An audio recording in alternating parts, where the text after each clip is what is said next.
Тэр дэндүү эмзэг гэж юу? Хэрэг түн тохиолдсон бүхнийг туулсан бол таач бас тэхэл байсан. Магадгүй тэр харамч байх. Гэхдээ чи өөрөө хөдөлмөрлж олсон бол урсгасан хөлснийхөө дусал бүрийн үнцнийг мэдэх болно. Тэр бүр хоол унднаасаа ч гарчихсан байна уу? Хүн бүр өдөр бүр чамайг илүүдэл жинтэй гэж хэлдэг байсан бол чи ч бас тэхэл байсан. Өөртөө итгэлгүй, зориггүй гэж юу?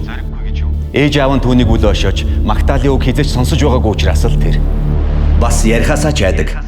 Учир нь түүнийг хин нэгэн шоолж тохиорхгүй гэдгээс үргэлж имээдэг болохоор. Бид ер нь тэднийг шүүмжлэх ямар эрхтэй юм бэ? Бид ердөө тэдний нэрийг мэддэг болохоос ч түүхийг нь огт мэддэггүй. Хүн бүр сайн хүнийг хайдаг атлаа яагаад өөрөө сайн хүн байж чаддаггүй юм бэ? Бид яагаад өөрийнхөө алдаан дээр өмгөөлөгч шиг, харин бусдын алдаан дээр яллагч шиг ханддаг юм бэ? Захим ертөнц өнөөдөр хүний хамгийн муу мухай чанаруудыг ил гаргаж, уур бухимдал, атаархал, дургуйцэл, шунал, худал хуурмгаар дүүрэн ертөнцийг бүтээж байна. Хүмүүс юм бүхний үнийг нь мэддэг мөртлөө юуны ч үн цэнийг мэдхээ болж, тунгааж ойлгохоосоо өртөж, шүүмжил хэлэх л дуртай болчихж. Үнэн дээр бид өөрөөсөө олж харсан зүйлээ л бусдаас хайдаг. Бид хин нэгнийг шүүмжилж байхдаа тэднийг биш, өөрийгөө хэн болохыг л тодорхойлж байдаг.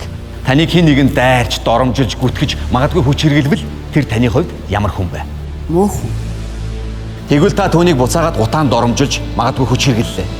Одоо та ямар хүн болох вэ? Та бидний хинэн ч өөртөө муу мухай зүйл хүсдэггүй.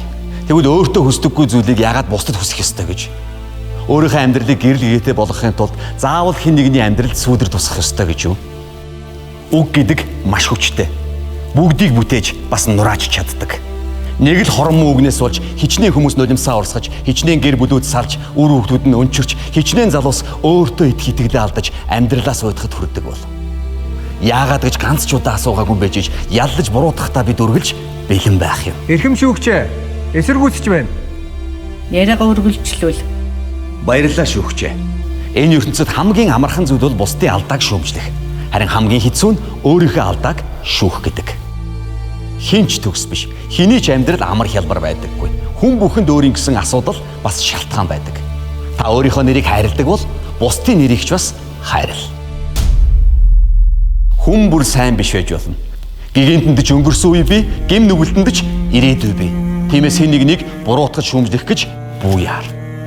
Энэ дэлхий дээр ямар ч өөсөөгүй төгс хүн гэж байхгүй. Хэрвээ та хүмүүсийг алдаанаас нь олж түлхсээр байвал эцэстээ ганцаархнаа үлдэх болно. Тоглоом дуусахад бэрсч, хүүч нэг л хайрцагт ордог. Өөр байхыг хичээдэгч үнэндээ бид бүгд адилхан.